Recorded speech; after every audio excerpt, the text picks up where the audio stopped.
In 1933, before sunrise touched the coal towns of West Virginia, a woman stood in a tiny kitchen packing a tin bucket under a single dim bulb.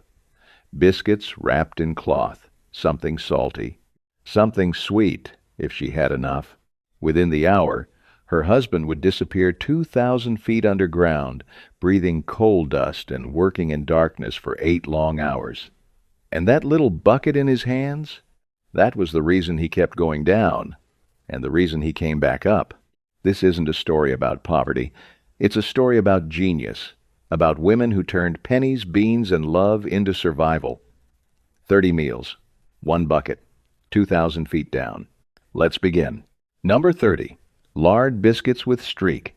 You have to understand what a biscuit meant in the West Virginia coal fields of the 1940s. It wasn't bread. It was architecture. A coal miner's wife built those biscuits to survive, to travel 2,000 feet underground in a metal pail, to sit for 6 hours without going soft, to hold together. When a man's hands were black with coal dust, and he had no table, no plate, no fork, flour, lard, buttermilk, salt. The lard was 5 cents a pound at the company store, rendered from a hog killed in November. Streak-o lean, salt-cured pork belly, striped with fat and meat, was fried hard in the morning and tucked between the biscuit halves and pressed together and wrapped in cloth. By lunchtime underground, the fat had set and the salt had deepened into the bread, and it was exactly right. Not despite being cold, because of it. She knew that. She built it that way. Number 29. Cold pinto beans and raw onion. A pound of dried pinto beans cost 4 cents in McDowell County in 1933. 4 cents. You could feed a family of 5 for 2 days off one pot. The miners of Logan and Wyoming counties carried those beans to work in a mason jar, cold, with a raw yellow onion cut into quarters and nested on top. No utensils required. You tipped the jar and drank the beans. The onion you bit into like an apple. Modern nutritionists call this a complete protein profile, pinto beans and alliums, slow-releasing carbohydrates and quercetin and fiber that kept a man's energy even across an 8-hour shift in oxygen-thin air. Grandma just called it lunch. She was right. Everything she knew was right. Number 28. Cornbread and buttermilk. Cornmeal cost 3 cents a pound in 1933. Buttermilk was what was left after you churned butter, essentially free if you kept a cow, which most families in the Hollow did. You baked the cornbread the night before in a cast-iron skillet, crumbled it cold into a jar of buttermilk in the morning, screwed the lid on, and put it in the bucket. By the time a man opened it underground, it had turned into something between porridge and pudding. Dense, cold, faintly sour, filling in a way that lasted hours. This was fermented grain and cultured dairy in proportions that delivered sustained energy to a man burning 5,000 calories a day in oxygen-depleted air. The sourness of the buttermilk aided digestion in conditions where stress and dust and physical extremity were tearing the body apart. She didn't know the science. She knew her husband came home less hollow-eyed on cornbread and buttermilk days. Number 27. Soup beans in a mason jar.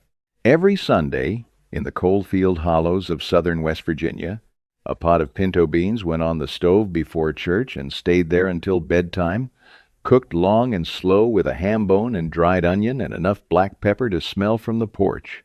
Sunday night the pot was half eaten. Monday morning before 4, a wife ladled the leftovers, thick now, almost stew, into a quart mason jar and put it in the bucket. Underground those beans were cold, the fat risen and set in a thin, pale layer on top. A man skimmed it with his thumb and ate anyway. His father had eaten cold beans. His father before him. The jar went back up empty, washed, and ready for next Sunday. Number 26. Fried apple stack cake. Women in West Virginia peeled and sliced apples in September, strung them on thread, and hung them from the rafters to dry until they were dark brown and leathery and smelled like concentrated autumn. Come January, those apples were simmered back to life with molasses and cinnamon and spread between layers of thin gingerbread-style cake. One slice traveled to the mine in the bottom of the bucket, underneath the biscuits, protected. Underground, in the pitch black and the dust and the sound of the mountain shifting above, a man unwrapped that slice and it smelled like his kitchen, like a Sunday afternoon, like his wife's hands. This was not dessert. This was the reason a man didn't sit down in the dark and decide not to get back up. Number 25. Pickled eggs in brine. 12 eggs for 30 cents at the company store in the 1940s, less if you kept chickens.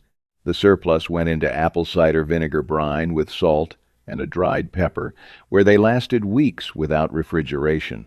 A miner pulled one from the jar with 2 fingers, salted it against his thumbnail, and ate it in 3 bites. No heat, no preparation, no utensils. Here's what the food industry doesn't want you to know. The acetic acid produced in that brine aided protein absorption in the gut.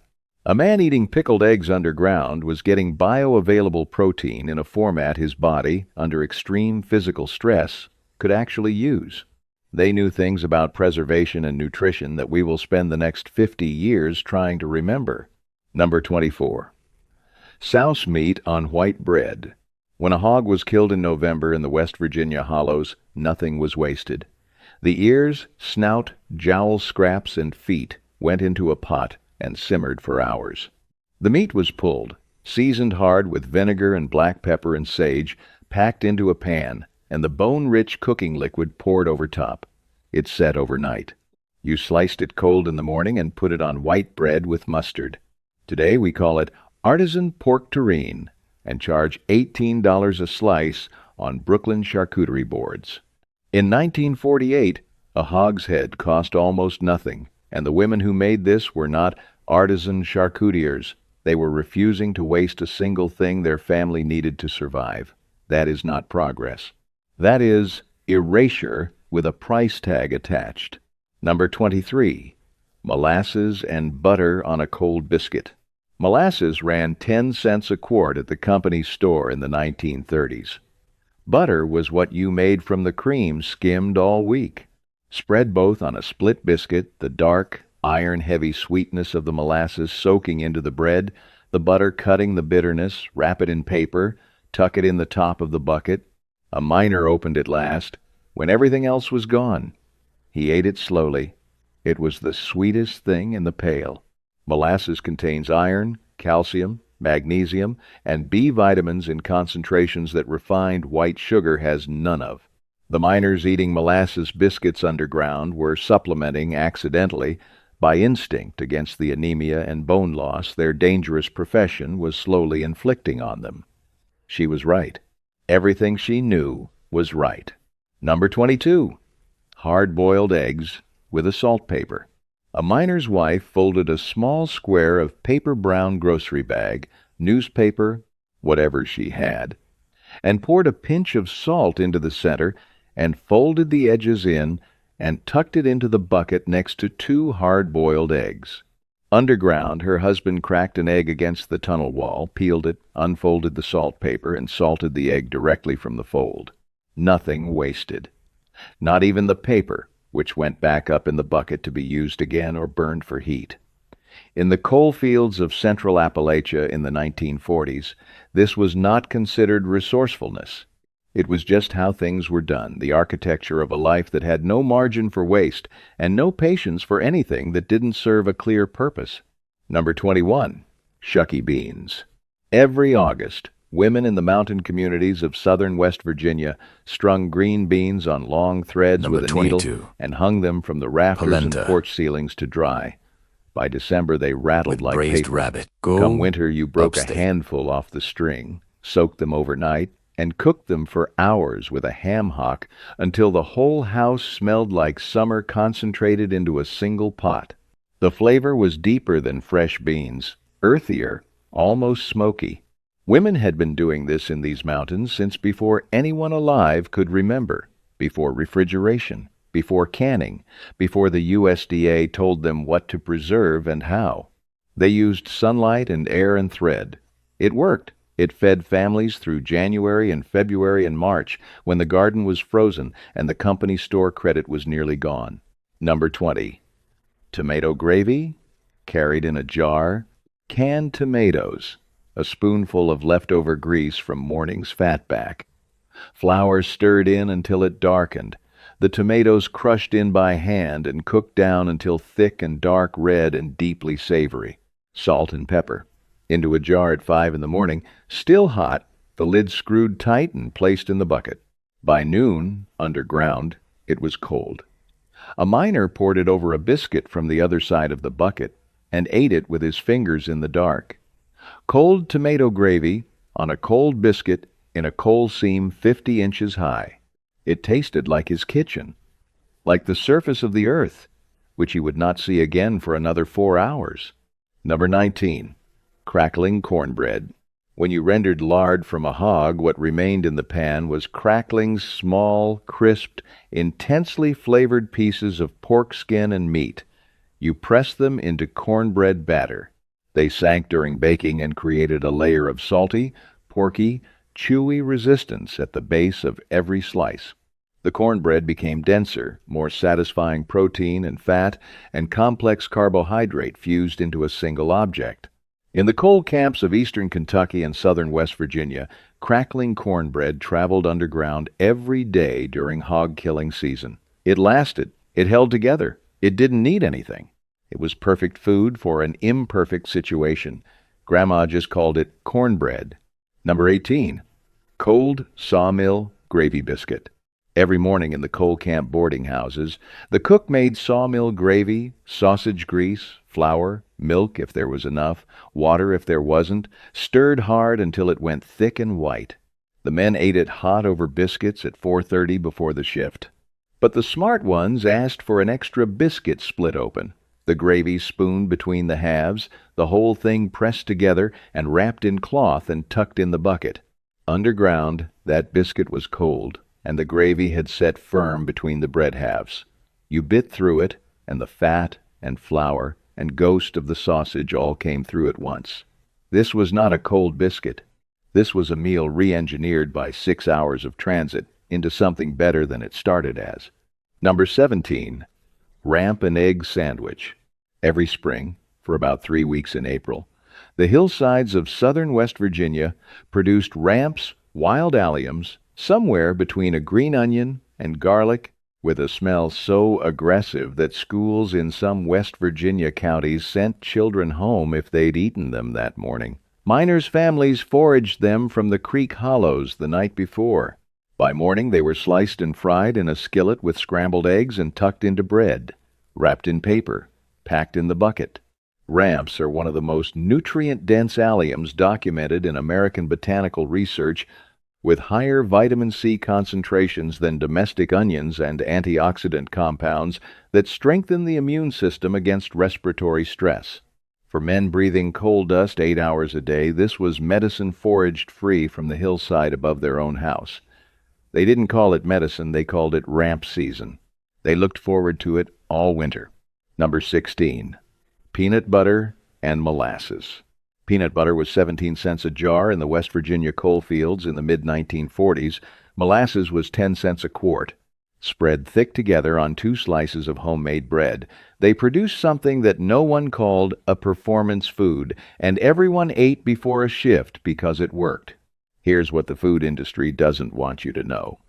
That combination delivers complex carbohydrates, complete protein, iron, magnesium, and slow-releasing sugars in proportions sports nutritionists would spend 40 years and millions of dollars trying to replicate in a laboratory.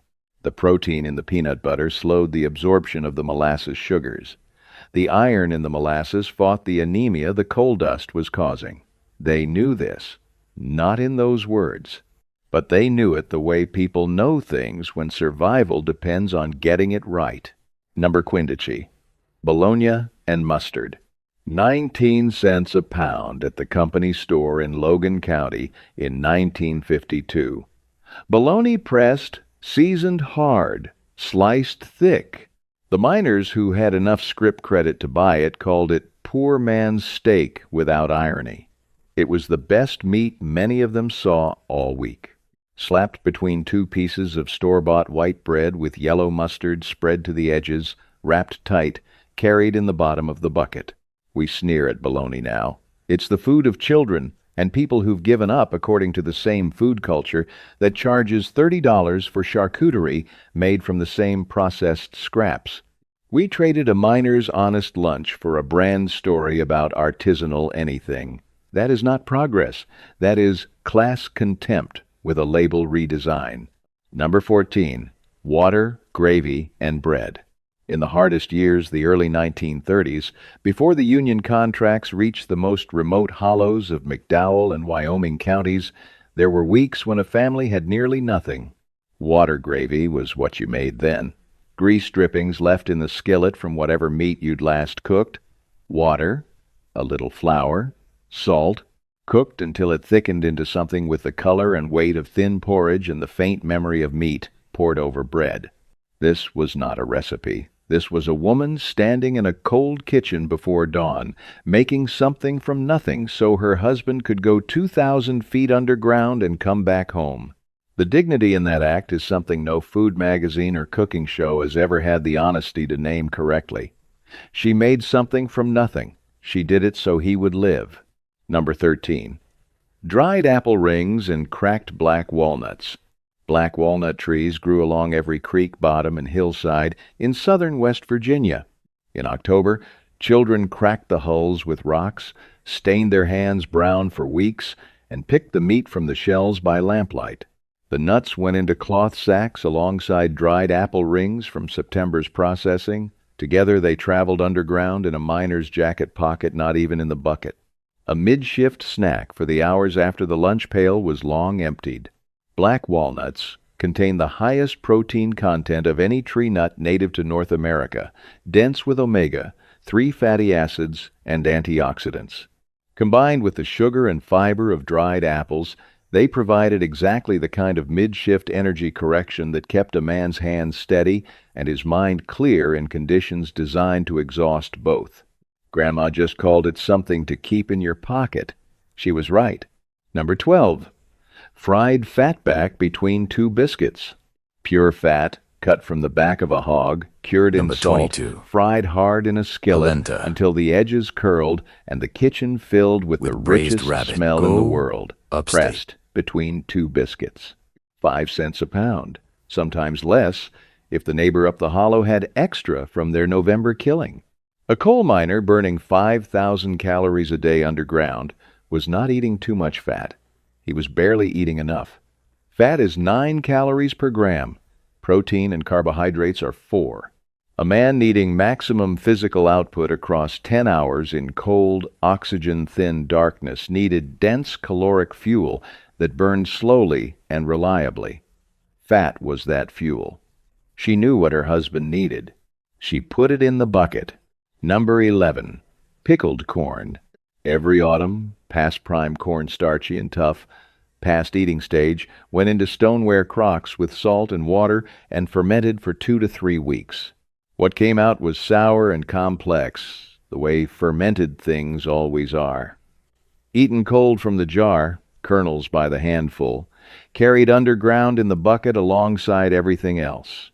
The lactic acid fermentation produced live cultures, the same genus of bacteria sold today in probiotic supplements for $30 a bottle.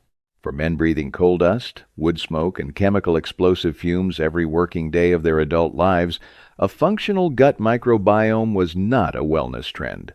It was one of the few physiological defenses they had. They didn't know the science. They knew fermented food kept better, tasted good, and didn't make anyone sick. That was enough. Number 10. Apple butter on a cold biscuit. Made once a year, in fall, in a copper kettle over an open fire. All day.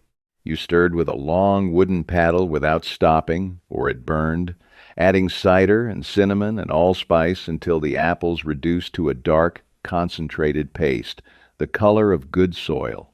A single bushel became a season's worth of apple butter. A jar lasted months. A spoonful on a biscuit was breakfast and dessert and something to look forward to. Underground, a miner who opened a biscuit with apple butter inside got the smell first cinnamon, and cooked apple, and the sweetness of fall, and then the taste, which was all of autumn in a single bite. She put apple butter in the bucket on the hard weeks, not just the easy ones. She understood it was doing more than feeding the body. Number 9. Cold cornmeal mush. Cornmeal at 3 cents a pound. Water, salt, cooked low until it thickened past porridge into something nearly solid, then poured into a pan and left to cool and set overnight. In the morning, sliced like bread. Sometimes fried briefly in the skillet, first a crisp exterior that held even better through the descent. We call it polenta now and charge $13 for a side dish of it in restaurants that describe it as rustic Italian. In the boarding houses of Raleigh and Kanawha counties in the 1930s, it cost almost nothing and fed men who had almost nothing. Grandma just called it mush. The restaurant calls it polenta. One of them was honest about what it was. Number 8. Salt pork and kraut sandwich. By the 1910s and 1920s, coal operators were recruiting Central European workers, Hungarian, Polish, Slovak, Slovenian miners who came because the wages beat anything available in the villages they'd left. They came and they brought their food. Sauerkraut packed into buckets alongside salt pork. The combination sour, salty, fat, and acidic was something the Anglo miners in the same tunnels sometimes ridiculed and sometimes quietly traded for. The kraut kept the salt pork from tasting like tin and made everything safer to eat hours after packing. The vitamin C in fermented cabbage, higher than in fresh, worked against the quiet scurvy threat that faced any population eating mostly preserved food through a long winter. They brought this knowledge from the old country across an ocean and 2,000 feet underground into southern West Virginia. It worked there, too. Number 7. Gingerbread. Molasses-based, spiced with ginger and cinnamon, mixed with flour and a spoon of lard and baked flat, cost almost nothing. Kept a full week without going stale. Baked on Saturday, cut into squares, traveled underground all week. The smell of it when a miner unwrapped a piece in a coal-seam ginger and molasses and baked bread was the smell of home arriving in the most inhospitable place on earth. Men who worked in silence for 8 hours, who kept their fear to themselves, who communicated in gestures and lamp signals in the dark, those men stopped for gingerbread. Something in their faces changed for a moment. That was what she was putting in the bucket. Not just calories, a moment of human feeling in a place designed to strip all of it away. Number 6. Potato and onion fry cake. Slovak and Hungarian food. From mountain regions of the old country where potatoes and onions were what the earth gave you and you made them into everything. Grated raw potato, sliced onion, salt and pepper, pressed into a skillet with lard and cooked low and slow until both sides were deep brown and the inside soft and fused, slid out of the pan, left to cool. It traveled underground as a solid object, no wrapper required. The Anglo miners in the same shafts sometimes called it foreign food, while eating it from the hands of the Slovak men beside them who had offered to share. It outlasted every insult and every boundary that exhausted men in impossible conditions inflicted on each other. Food has always been smarter than the people eating it. Number 5. Pawpaw. Pawpaw trees grew wild along every creek bottom and river hollow in West Virginia. Polenta. In late August and September, the fruit fell ripe green skin, braised rabbit. soft as custard inside, upstate. the color of egg yolk. It smelled tropical. It tasted like someone had crossed a banana with a mango and left it in an Appalachian hollow for 10,000 years. Miners' children picked them from the creek banks the evening before. Their fathers carried them in jacket pockets underground, too soft for the bucket, and ate them in the dark, pulling the skin back with their thumbs. Researchers studying pawpaw since the 1990s have identified acetogenins in the flesh, natural compounds with documented anti-cancer properties, now being investigated by pharmaceutical companies who want to patent what an Appalachian mountain gave away free every September. The miners didn't know that. They knew it tasted like something worth living for. Number 4. Bean soup in a thermos. The thermos was a luxury. Not every miner had one. But the women who did used it, dried pintos soaked overnight, cooked before dawn with an onion and a ham hock until fully soft, and the broth had deepened to something dark and meaty. Poured in, capped, carried 2,000 feet down. At noon, underground, a man unscrewed that cap and steam came out. In a cold tunnel, in close air, after 7 hours in the dark, hot bean soup was the single moment of warmth in an entire shift. His wife woke before 4 to make it. She didn't call it love. She just knew a man who ate something warm at noon came home in a different condition than one who didn't. Number 3. Pickled ramps. The same ramps foraged every April from the creek hollows some women pickled, packed into jars with apple cider vinegar and salt, and a pinch of sugar, sealed, left for a few weeks. Pickled ramps lost the raw aggression of fresh ones, but kept the deep allium flavor and the vitamins and the acidity that made everything around them taste cleaner and sharper.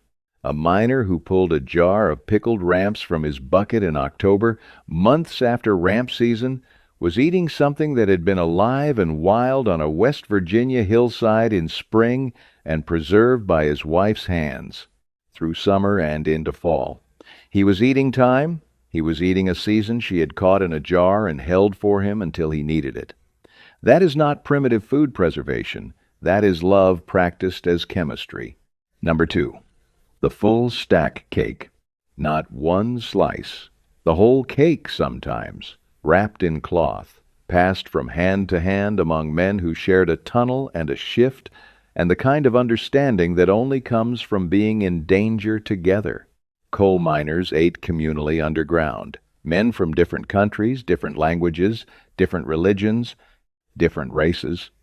The segregation that governed their surface lives partially dissolved in the tunnels because the mountain did not care where you were from, and neither did the gas that could kill everyone equally. A stack cake passed in the dark from a Slovak miner to a black miner to a white Appalachian miner to a Polish miner was something older than a social event. It was the human instinct to share the last sweet thing when there might not be another one. The women who baked those cakes didn't know they were baking something that crossed every boundary the surface world had constructed. They just knew their husbands came home saying someone had shared something good. Number 1. The dinner bucket. This is the last item, and it is not food. The dinner bucket was an oval tin pail, 8 or 9 inches long, with a hinged lid and a wire handle. 35 cents at the company store in the 1940s. Some families had the same bucket for 20 years, the lid dented, the handle rewired, the tin stained dark with the memory of 1,000 lunches. A wife packed it in the dark, before sunrise, while her husband put on his work clothes and drank the last of his coffee. She didn't always have enough to fill it.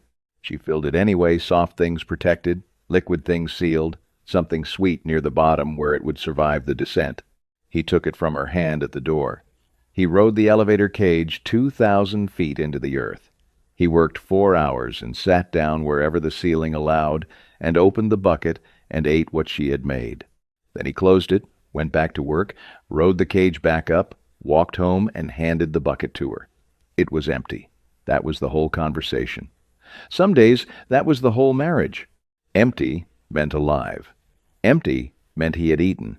Empty meant he was walking up the hollow behind her. She washed the bucket. She dried it. She set it on the shelf for tomorrow. Closing. Think about what went into that bucket. Lard biscuits engineered to survive 6 hours underground and still hold together. Pickled eggs delivering bioavailable protein in oxygen-thin air. Molasses fighting the anemia the coal dust was causing. Fermented corn protecting a gut being destroyed by dust and fumes. Apple butter keeping a man tethered to his life on the surface. Water gravy made from almost nothing and still meaning something. These women were not cooking. They were solving a problem that no university, no corporation, No government agency was trying to solve how to sustain a human body through the most physically destructive working conditions in American industrial history on the smallest possible budget with complete reliability every single day. They solved it with a tin pail and a cast iron skillet and knowledge passed down through generations of women who were never given the word genius but earned it in full. Here's what the food industry doesn't want you to know. They understood that this knowledge was valuable. When union contracts arrived in the 1950s and company script was abolished and chain grocery stores appeared in the coalfield towns, the food companies moved in with processed food that was cheaper per unit, required no preparation, and tasted consistent in a way homemade food never could because homemade food tasted like whoever made it. Within a generation, lard became Crisco. Dried beans became canned soup. Molasses became corn syrup. The recipes disappeared with the women who carried them. That is not progress. That is the most profitable kind of forgetting the kind where you don't notice what you've lost until you're standing in a grocery store at midnight trying to find something that tastes like a person made it. Those women were right about everything. The food was right. The instincts were right. The knowledge was right. And we traded all of it for convenience and shareholder returns and a food system that has made us sicker, more disconnected, and more dependent with every passing decade. The bucket came back up. That was the deal. Those women fed men into darkness and trusted the food to bring them home. Comment below and tell me which one your grandmother made.